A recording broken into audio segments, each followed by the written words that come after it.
গত ৩টি ম্যাচে যে জোফরা আর্চার ভৈরব সূর্যবংশীকে আউট করেছিলেন, পঞ্চম টি-20 ম্যাচে ভৈরব সূর্যবংশী একাই জোফরা আর্চারের বোলিংকে তছনছ করে দেন।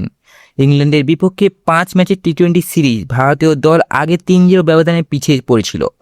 গত 3টি ম্যাচে প্রতিবারই একই গল্পের পুনরাবৃত্ত হচ্ছিল।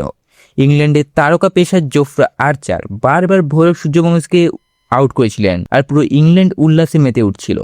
সোশ্যাল মিডিয়াতেও ভৈরব সূর্যবংশীর ব্যাটিং নিয়ে নানা প্রশ্ন উঠছিল, কিন্তু পঞ্চম টি-20 ম্যাচে মাঠে নামতেই ভৈরব সূর্যবংশী একাই জোফরা আর্চারের বোলিংকে ধ্বংস করে দেন। এবার জোফরা আর্চারের মুখোমুখি হয়ে ভৈরব সূর্যবংশী একটু পিছিয়ে যাননি, বরং আক্রমণ ব্যাটিং শুরু করেন। জোফরা আর্চারের প্রথম ওভারে টানা বাউন্ডারি হাঁকে ভৈরব সূর্যবংশী পুরো ইংল্যান্ড স্টেডিয়ামকে স্তব্ধ করে দেন।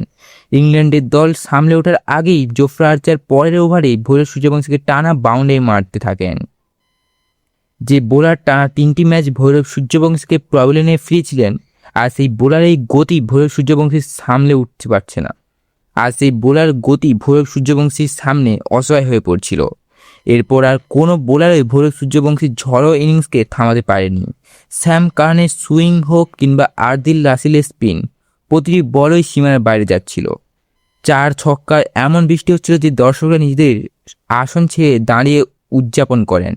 সবচেয়ে মজার বিষয় হলো আইপিএলে রাজস্থান রয়্যালসের হয়ে জোফরা আর্চার ও ভৈরব সূর্যবংশী একই দলে খেলেন, কিন্তু আজ তারা ছিল একে অপরের প্রতিপক্ষ।